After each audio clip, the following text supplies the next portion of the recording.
Hi welcome back to my channel. ఈరోజు కథ ప్రేమ పరిచయమే 40వ భాగాన్ని వినీతం.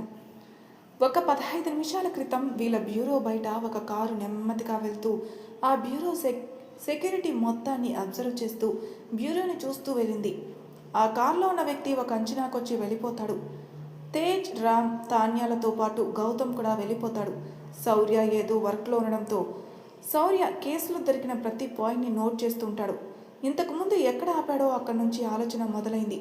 ఒకవేళ దాత్రిని చూసి అతను అందులో దాక్కున్నాడా? కానీ ఎలా? ఆ ర్యాక్లో బందీ అయ్యాడు. ఆ ర్యాక్ యొక్క గ్లాస్ని ఎవరూ కవర్ చేసేలా తోసుంటారు. కావాలని ఎవరు వాళ్ళ ప్రాణాలు తీసుకోరు కదా అని ఆలోచిస్తున్న శౌర్యకి ఇంకో ఆలోచన వచ్చింది. మేబీ ఆ నైట్ దాత్రి అక్కడికి వచ్చిందనే కేసుని తన మీద వేసేసి తప్పుకున్నారా ఏంటి? కానీ వాళ్ళకి తను వచ్చిందని ఎలా తెలిసింది? తెలిస్తే తనపై అటాక్ చేయకుండా ఎందుకున్నారు అప్పుడే? తనని నేరస్తురాలను చేయడానిక? కానీ దాత్రికి పోలీసు వచ్చి చెప్పే వరకు తెలియదు కదా శివరామన్ సార్ చనిపోయినట్టు. బ్రెయిన్లో ఇన్ని క్వశ్చన్స్ ఉండడంతో బ్రెయిన్ హీట్ ఎక్కేస్తుంది. కాస్త డీప్ బ్రీత్ తీసుకొని తన మొబైల్ తీసుకుంటూ చూస్తాడు. ఆ హేమంత్ ఈ మొబైల్లో ఏదైనా క్లూ ఉండొచ్చు. రేపు ఎలాగోలా దీన్ని అన్లాక్ చేస్తా అనుకుంటూ ఆ మొబైల్ కూడా తీసుకుని వచ్చేస్తూ సుధా దగ్గరికి వెళ్తాడు. సుధా నిద్రపోతూ ఉంటుంది. సుధా అని పిలుస్తాడు. సుధా వెంటనే మేల్కొని, చెప్పు శౌర్య, తిన్నావా? చాలా ఆకలిగా ఉంది శౌర్య అంటుంది. శౌర్యకి సుధా అలా అడగడం ఆశ్చర్యం అనిపించిన వెంటనే, రియల్లీ సారీ సుధా, వర్క్లో పడి మర్చిపోయా అంటూ ఫుడ్ తీసుకుని వచ్చిస్తాడు. ఎందుకో సుధలో ఏదో వెలితి. నువ్వు బాగున్నావా సుధా? ఏమైంది శౌర్య అలా అడిగావు? డల్లుగా కనిపిస్తున్నావు. ఒక్కదాన్నే ఉంటున్నాను కదా, తోచట్లేదు. అవును శౌర్య, నన్ను ఎన్నాళ్ళు ఇక్కడ ఉంచుతావు?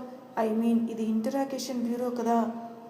నేను చీఫ్ నుంచి దాత్రి కోసం పర్మిషన్ తీసుకున్నానులే సుధా, నో వరీస్, ఆలోచించకు అంటాడు. సుధా తలూపి తింటూ, నువ్వెప్పుడు తింటావు? నేను వెళ్ళాక తింటాలే. మా దాత్రి అంటే నీకు చాలా ఇష్టం కదా? శౌర్య చిన్న స్మైల్తో తల ఊపుతాడు. దానికి కూడా నువ్వంటే చాలా ఇష్టం అంటుంది సుధా. మనం అనుకోకూడదు సుధా, తనే చెప్పాలి కదా అంటాడు. నాకు దాత్రినే చెప్పింది, నేను అనుకోవటం కాదు శౌర్య. శౌర్య ఆశ్చర్యంగా, తను చెప్పిందా? శౌర్య సుధకి దగ్గరలో కూర్చుంటూ, ఏమని చెప్పింది? ఇంకో శౌర్య, అదే డాక్టర్ గౌర్య విషయంలో చెప్పింది. అవునా? శౌర్య, తను అప్పుడే తెలుసుకుంది నీ పైన ప్రేమని. శౌర్య ఆలోచిస్తూ ఉంటే, మరి నీ మనసులో అని సందేహంగా అడుగుతుంది సుధా. శౌర్య చిన్న స్మైల్తో, తన మెడలో తాళి కట్టే క్షణం ముందే తను నా మదిలోకి చేరిపోయింది సుధా. తెలీదు అలా ఎలా ప్రేమ కలిగిందో ఆ క్షణం. ఆ పెళ్లిపీటలపై చూసిన దాత్రిని చూసిన క్షణమే తను మనసు తన కోసమే అనిపించింది. తను అలా వేరే అతనితో పెళ్లిలో ఉన్న నా మనసుకి బాధ అనిపించలేదు. ఏదో నమ్మకం, ఇంకేదో ధైర్యం. అంతలోనే తానే నా సర్వం, నాలో సగం, నా జీవితం అనేలా బంధం ముడిపడిపోయింది. సుధా శౌర్య మాటలకి అలా చూస్తూ ఉండిపోతుంది. ఆ క్షణం నుంచి ఈ క్షణం వరకు తనే నా సంతోషం. అలాంటి తనకి నా వల్ల చాలా బాధ కలిగింది. తన మనసుని విరిచేశాను. తనలో ఉన్న ప్రేమని విరవలేను కదా, అదే మళ్ళీ మా మధ్య బలమై దగ్గర చేస్తుందనే నమ్మకంతోనే ఇంకా ఇలా ఉన్నాను అంటాడు శౌర్య. బాధపడకు శౌర్య, దాత్రి సాధిస్తుంది. తనకి నువ్వు తోడుగా ఉంటే ఎంతటి అసాధ్యమైన సుసాధ్యం అవుతుంది. ధైర్యంగా ఉండి ఆలోచించి శౌర్య అంటుంది సుధా. శౌర్య తలోపి, సరే జాగ్రత్త సుధా. సుధా తలూపి, గుడ్ నైట్ శౌర్య అంటుంది. గుడ్ నైట్ అంటూ వెళ్ళిపోతాడు శౌర్య. ఇంటికెళ్ళి ఫ్రెష్ అవుతూ ఆలోచనతో యుద్ధం చేస్తుంటాడు. దాత్రి కాసేపటికి అక్కడి నుంచి లేచి రోడ్ని అటు ఇటు చూసి ముందుకెళ్తూ ఉంటుంది. ఇంతలో బాగా తాగిన లారీ డ్రైవర్ లారీని నడుపుతూ వచ్చి దాత్రిని కొట్టేయబోతుండగా ఎవరో ఒక వ్యక్తి తన చేయి పట్టి ఇంకా పక్కకి లాగుతారు. వాడు పాముల లారీని మెలికలు తిప్పుకుంటూ వెళ్ళిపోతాడు. లాగిన చెయ్యి సెలైన్ పెట్టి ఉండడంతో దాత్రి అబ్బా అంటుంది. ఆ లాగిన అమ్మాయి బ్రెయిన్లెస్ ఫెలో అని లారీ వెళ్తున్న వైపు అరిచి, దాత్రి అలా అనడంతో ఏమైంది అని, ఆర్ యు ఓకే? దాత్రి తలూపి వెళ్తున్న లారీని చూసి థ్యాంక్ యూ అంటుంది. ఆ అమ్మాయి లారీ సౌండ్ కూడా పట్టించుకోకుండా ఏం ఆలోచిస్తున్నారు అని అడుగుతుంది. డల్లుగా ఏమి లేదని చెప్తుంది దాత్రి. ఇంత నైట్ ఒంటరిగా ఎక్కడికి నడుచుకుంటూ వెళ్తున్నారు అంటుంది ఆ అమ్మాయి. చిన్న పని మీద అంటూ వెళ్ళిపోతుంటుంది దాత్రి. ఆ అమ్మాయి దాత్రి చేయి పట్టుకుని ఆపి, లిఫ్ట్ ఇస్తాను ఆగండి, నా స్కూటీ అక్కడుంది అంటుంది. థ్యాంక్ యూ, కానీ మీకు ఆ శ్రమ ఎందుకు అంటుంది దాత్రి. శ్రమన?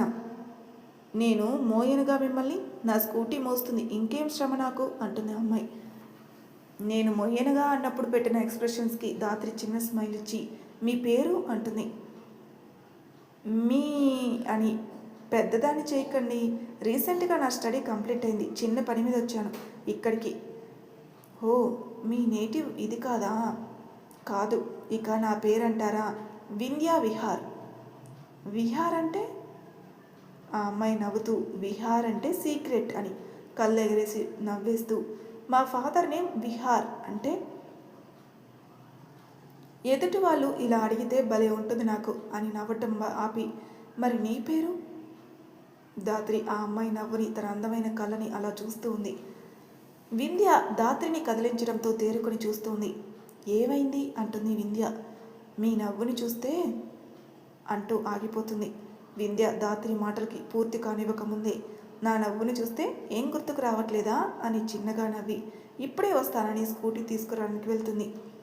తను అలా వెళ్తూ ఉంటే తననే చూస్తూ ధాత్రి తన నవ్వుని చూస్తే శౌర్య నవ్వినట్టే ఉంది, అదేంటి అని ఆలోచిస్తుండగానే వింధ్య స్కూటీ తీసుకొచ్చి ధాత్రిని తీసుకుని స్టార్ట్ అవుతూ, ఇంతకీ మీ పేరు చెప్పలేదు? నా నేమ్ ధాత్రి. Nice name. ఎక్కడికి వెళ్ళాలో రూట్ చెప్పండి, బరబరా వెళ్ళిపోదాం అంటుంది వింధ్య. ధాత్రి నవ్వి, సరే నువ్వు ఈ టైంలో ఎక్కడెందుకున్నావు అంటుంది. అంటే ఇక్కడ కాస్త దూరంలో వెలసిన అమ్మవారు ఉన్నారని తెలిసింది, అది ఎంతవరకు నిజమో అని వెళ్ళాను అంటుంది వింధ్య.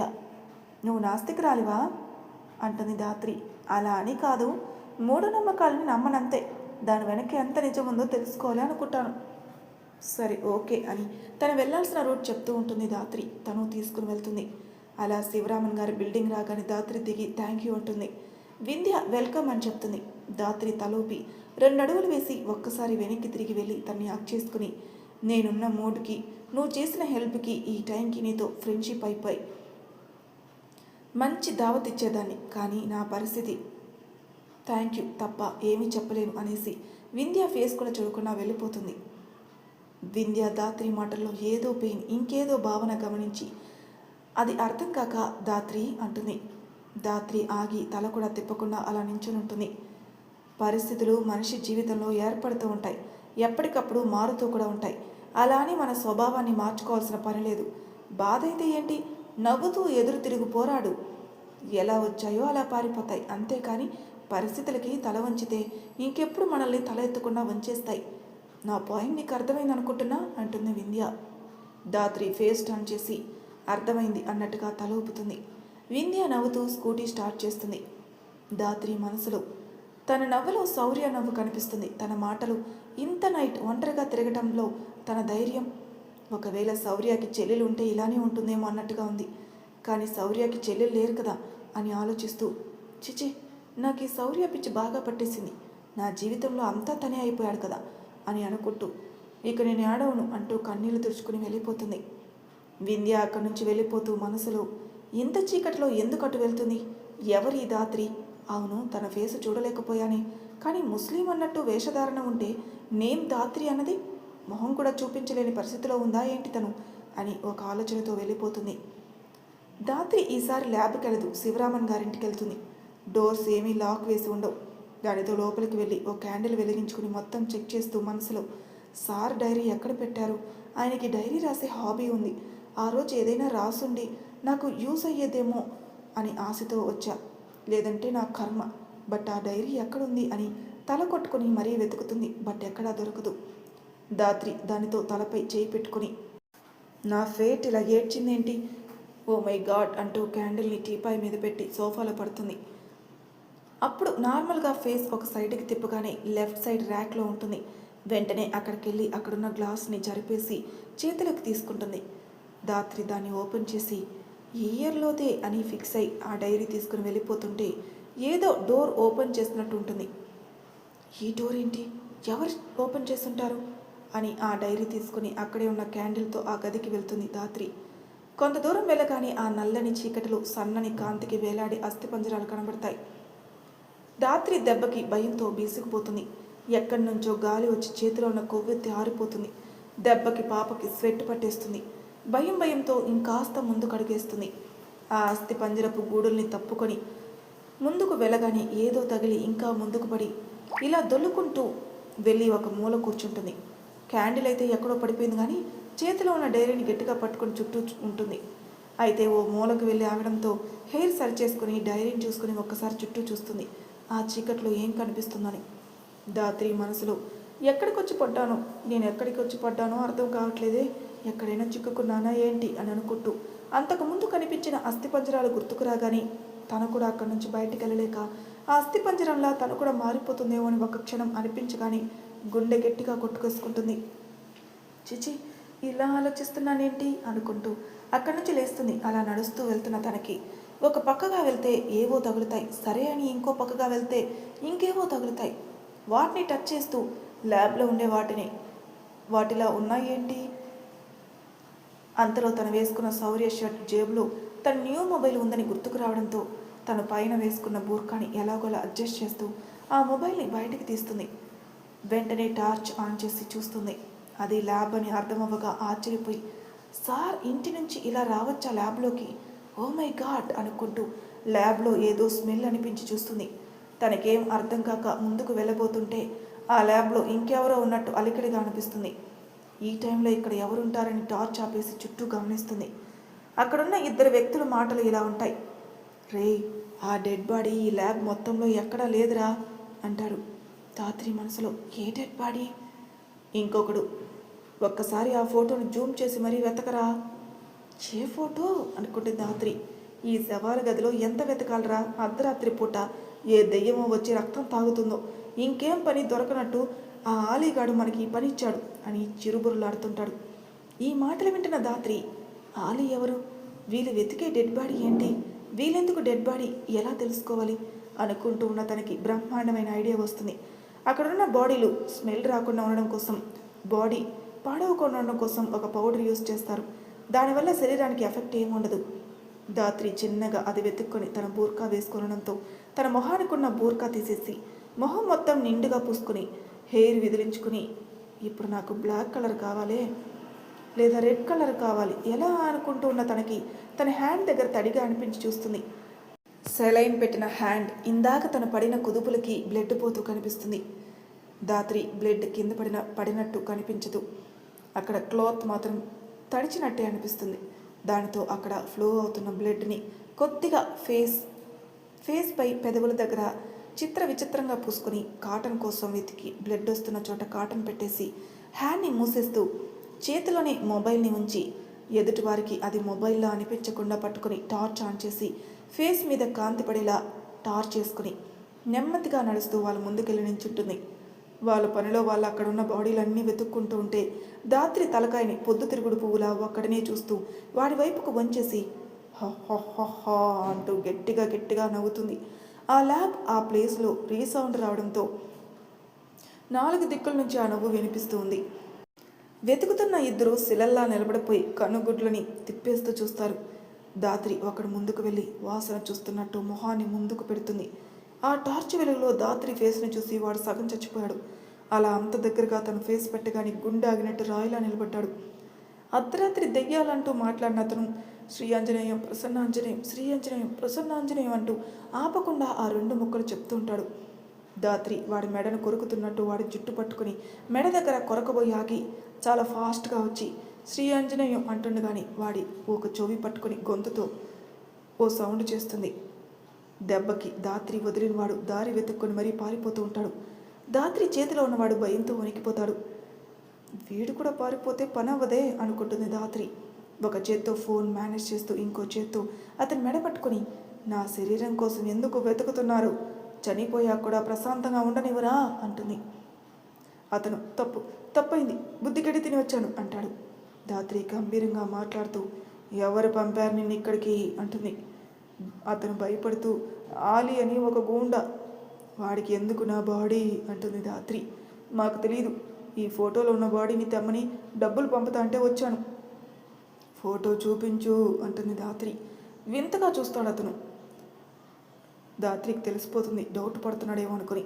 నన్ను మనిషిగా చూసుకొని చాలా రోజులైంది, చూపిస్తే నిన్ను వదిలేస్తా, నిన్ను తినకుండా అలా ఆనందపడతా అంటుంది. వెంటనే చూపించేస్తాడు అతను. ఫేస్ దగ్గర పెట్టి చూస్తుంది. ధాత్రి అనుమానం కరెక్ట్. వాళ్ళు తను తీసుకుని వెళ్ళిన డెడ్ బాడీ కోసమే వెతుకుతున్నారు. చచ్చాకైనా నన్ను ప్రశాంతంగా ఉండనివ్వరారా అని గట్టిగా అరుస్తుంది ధాత్రి. అతను భయపడి దూరంగా జరుగుతున్నప్పుడు ధాత్రి నుంచి తప్పించుకున్న అతను వచ్చి ధాత్రి తలపై కొట్టి చావు అంటాడు. దెబ్బకి స్రో తప్పి కళ్ళను మూసేస్తూ అలా మూసేసేటప్పుడు కూడా శౌర్య బొమ్మ బ్రెయిన్లోకి వస్తే శౌర్య అనుకుంటూ తల పట్టుకుని కింద పడుతుంది. అతను ఆశ్చర్యపోయి చూస్తే కొట్టిన అతను తనతో వచ్చినవాడు. అది దెయ్యం రా, అలా కొట్టావేంటి అంటాడు. ఇది దెయ్యం కాదురా, ఇక్కడ నుంచి బయటికి వెళ్ళిన నేను వెంటనే ఆలి అన్నకు ఫోన్ చేసి చెప్పా. మొన్న భాషాగాడు వచ్చినప్పుడు కూడా ఒక అబ్బాయి ఇక్కడ ఏవో వెతుకుతూ కనపడ్డారని చెప్పాడు. అలాగే డెడ్ బాడీ కనపడలేదన్నాడు అని మనల్ని పంపారని కూడా చెప్పాడు. ఆ మాటలు విన్న నాకు ఇది దెయ్యం కాదేమో అని అనుమానం వచ్చి మన వెహికల్కి ఉన్న రాడ్ తీసుకుని వచ్చి వెనక్కి వచ్చాను. అప్పుడే నేను ఫోటో చూపించుకుని అడుగుతుందిగా, అప్పుడే అర్థమైందిరా దీన్ని భాగవతం. అమ్మమ్మ ఎంత ఆడుకుంది అనుకుని ధాత్రి చేతిలో ఉన్న ఫోన్ లాగి లైట్ వేసి చూస్తాడు అతను. స్రోలో లేకుండా ఉంది. గట్టిగా కొట్టడంతో తలకి బ్లీడింగ్ అవుతుంది. వాళ్ళు గమనించట్లేదు కానీ ఎంత బ్లడ్ పోతున్నా అది భూమి వెంటనే అబ్జర్వ్ చేసుకుంటూ ఉంటుంది. ఇప్పటి వరకు భయపడినవాడు వికృతంగా నవ్వుకుని పట్టుకుపోదామా మనతో, ఆడదేగా అందుకు పనికొస్తుందిలే అంటాడు. రాడ్తో కొట్టినవాడు దీన్ని బయటికి వదిలినా ప్రమాదమే, చంపేద్దాం అంటాడు. దొరికిన చిలకని చంపేస్తావంటావేంట్రా అంటాడు వాడేమో. రేయ్ నీకు కావాలంటే నీ ముచ్చట తీర్చుకో, తర్వాత చంపేసి ఈ శవాలని పడేసిపోదాం. సరే అంటూ ధాత్రి ఫోన్ని పక్కన పెట్టి మురిసిపోతూ ధాత్రి మీదకి వెళ్ళబోతుండగా ఇంకో వ్యక్తి పక్కకు తిరిగేస్తాడు. ఆ గ్యాప్లోనే ఏదో పెద్ద గాలి వచ్చిన సౌండ్ వినిపిస్తుంది.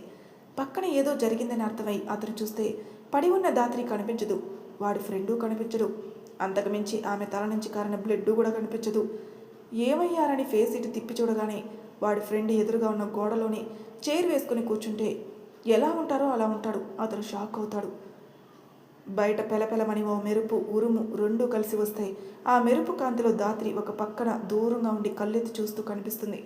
అతను ఆశ్చర్యపోయిన ఏదో ధైర్యంతో ధాత్రి మీదకి వెళ్ళబోతుంటే ధాత్రి అక్కడే ఉండి చెయ్యి ఇలా అడ్డు పెట్టగానే వాడు అక్కడే ఆగిపోతాడు. ఏదో బలం ఆపేసింది వాడిని. ఆ ఇద్దరు ఒకరి మొహం ఒకరు చూసుకుని భయంగా ధాత్రి వైపు చూస్తారు. ధాత్రి ఆ నల్లని చీకట్లో నల్లని వస్త్రాలతో బయట వీస్తున్న గాలికి ఎగిరే కురులతో తను ప్రవర్తిస్తున్న తీరుకి దెయ్యంలానే అనిపిస్తుంది.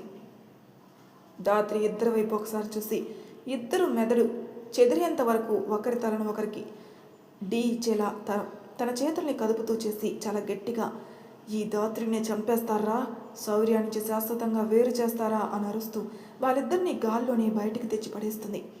వాళ్ళిద్దరి చిన్న మెదడు చిప్పు అక్కడే జారిపోయి పిచ్చి వాళ్ళలాగా తలగోక్కుంటూ ఎగురుకుంటూ అక్కడి నుంచి వెళ్ళిపోతారు. వాళ్ళు అలా వెళ్ళగానే తల విదిలిస్తుంది.